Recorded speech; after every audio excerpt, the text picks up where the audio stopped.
Bien-aimés frères et sœurs, vous connaîtrez la vérité et la vérité vous affranchira. Ça, c'est pas moi qui le dis, c'est la Bible qui le dit. Mais moi, je vous dis mieux.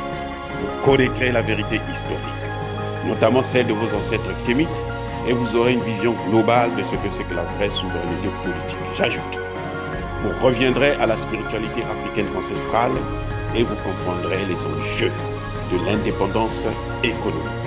Et pour terminer, vous accepterez votre identité culturelle kémite et vous obtiendrez deux choses.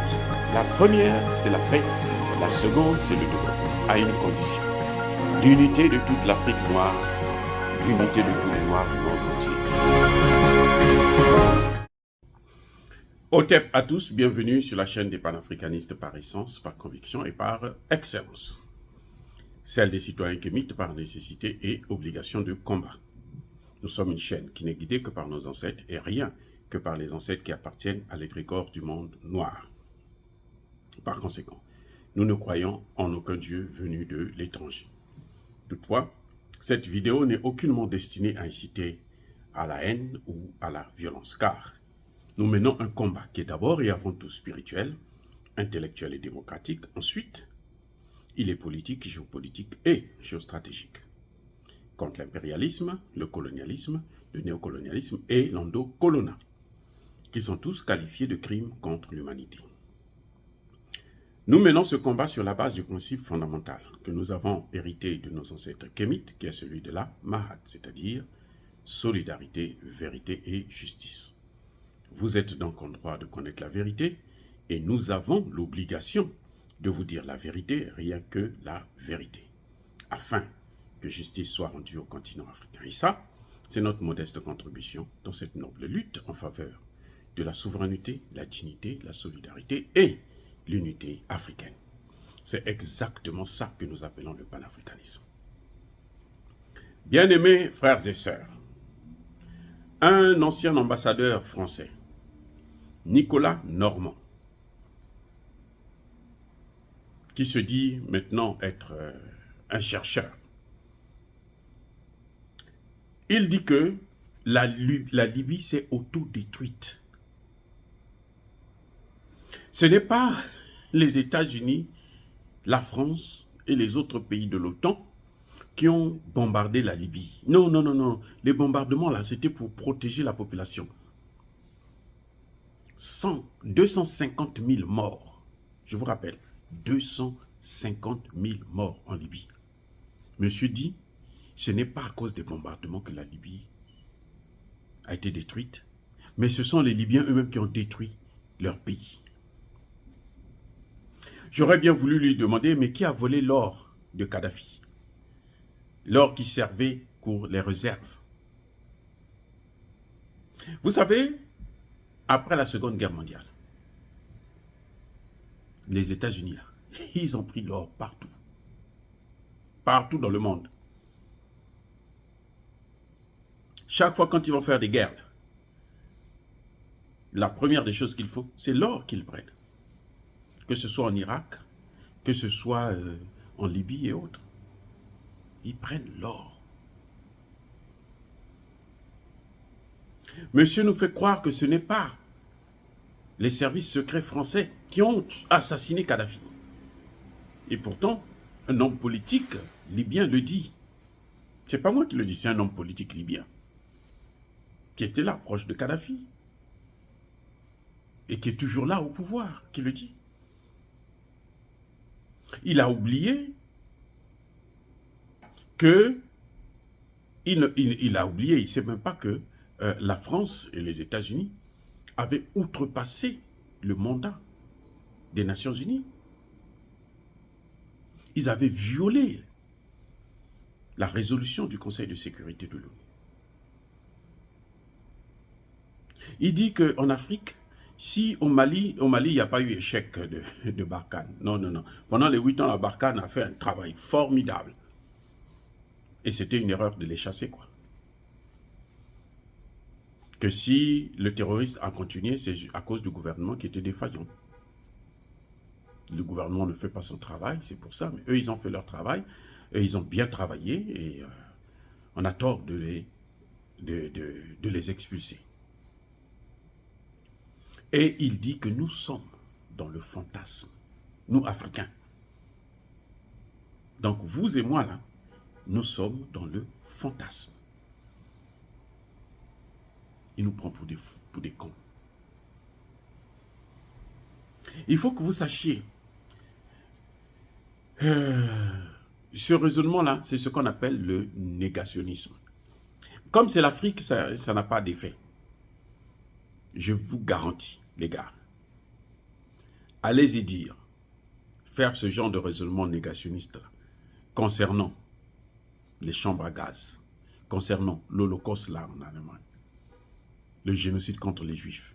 Le mot même Holocauste là, ça appartient aux Juifs. On le prononce seulement quand on parle des Juifs. Allez-y faire ça. Si vous êtes docteur comme moi, là, on va s'arranger même à annuler votre doctorat. Oui. Si vous ne faites pas attention, vous allez aller en prison. Mais regardez, il y a un journaliste, un comédien camerounais qui est dans des problèmes pas possibles en France. Parce qu'il a osé parler des Juifs. Non, il faut pas jouer. Mais ce monsieur, il joue parce qu'il a affaire à des Africains. Et parce que nous, on est toujours là à leur dire, c'est nous-mêmes qui disons, oh, nous, on a affaire aux hommes politiques seulement. C'est la classe politique qui prend les décisions. Lui, même quand il était ambassadeur, c'est pas lui qui décidait. Lui, il exécutait. Maintenant, il n'est plus ambassadeur. Il dit qu'il est chercheur. Pour moi, c'est un chercheur à la maternelle. Hein, il fait des recherches bidons. Parce que les vraies recherches, on ne les fait pas avec un esprit négationniste comme celui-là. On a un peu de... Hein, on essaie d'utiliser un peu plus d'intelligence, quoi, plus d'élégance, hein, quand on est en train de... on parle des choses qui fâchent. Ça, c'est l'arrogance. Donc, ce genre de personnes-là, c'est la société civile, hein, c'est un citoyen français, c'est tout. Mais ce sont eux qui soutiennent leur gouvernement. C'est pour ça que nous n'avons pas affaire à une élite. Non. Nous avons affaire à un peuple qui passe son temps à nous martyriser.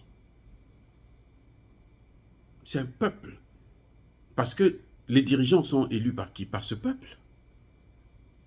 Et ce peuple ne peut pas ignorer ce que leurs dirigeants sont en train de nous faire. Je vais vous dire une chose. Les Victor Hugo et autres, là, sont allés prendre les photos des mains coupées des Congolais par Léopold II. Ils sont venus montrer ça à la population. Ils disent, vous voyez ce que nous faisons? Parce que ces gens-là, ils travaillent. Quand ils ne travaillent pas bien, voilà ce que nous faisons. Les gens étaient là, oh, c'est pas normal. Ils ont commencé à avoir l'empathie, la sympathie. Mais vous savez, la réponse de Victor Hugo était laquelle? Il dit, c'est à cause de ça, là. Si nous, on ne fait pas ça, là, vous n'aurez pas le sucre ici. Eux, ils savent. La population française sait ce que le peuple français, ce que les gouvernements français font en Afrique. Surtout maintenant avec les réseaux sociaux, là, ils le savent.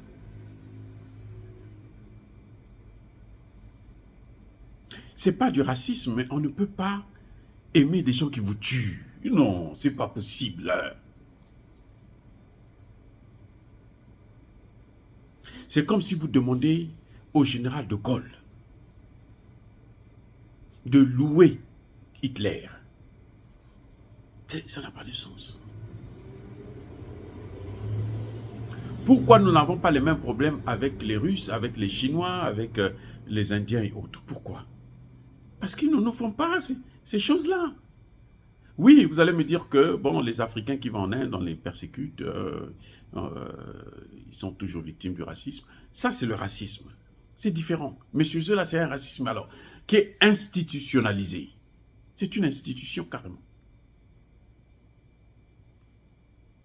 Bref, quand vous voyez un homme qui a été ambassadeur en Afrique et qui sort de telle grossièreté, ça vous donne déjà l'image de qui il était, de ce qu'il faisait quand il était au pouvoir, quand il était ambassadeur. Il ne se comportait pas comme un ambassadeur, mais plutôt comme un gouverneur de colonie. Et ça, c'est aussi à cause de nos dirigeants qui laissent faire. Nous avons des leaders, malheureusement, qui sont soumis. Mais il dit tellement de grossièreté, il vous dit que mais le franc CFA, c'est la monnaie des Africains. Non, ce n'est pas notre monnaie, c'est la monnaie. Et ça fonctionne bien, ça marche bien, c'est une très bonne monnaie. Alors que toute l'Afrique, toute la jeunesse africaine, personne ne veut encore entendre parler du franc CFA. Ce sont les dirigeants que eux ils ont placés au pouvoir depuis des dizaines, des vingtaines, des trentaines, 40 ans de cela, qui sont en train de maintenir le CFA. Sinon, les jeunes, personne ne veut, la population n'en veut plus. Vous voyez, donc quand un ancien ambassadeur parle comme ça, vous savez, c'est horrible. Vous voyez comment ces gens-là ont le mépris pour l'homme noir, pour l'homme africain. Dire cela, c'est inciter à la haine ou à la violence? Non. Encore une fois, bien-aimés frères et sœurs, soyez bénis, abondamment bénis par le Dieu des Kémites et par nos ancêtres angélisés. Mais que tous ceux qui persécutent le continent africain, tous ceux qui le pillent et le déstabilisent, qu'ils soient noirs, blancs, arabes, chinois, indiens, russes, qui que ce soit, qu'ils soient maudits, punis, foudroyés, neutralisés, écrasés, effacés par ce Dieu des Kémites et par nos ancêtres angélisés. Vive l'Afrique éternelle, j'ai dit et j'assume.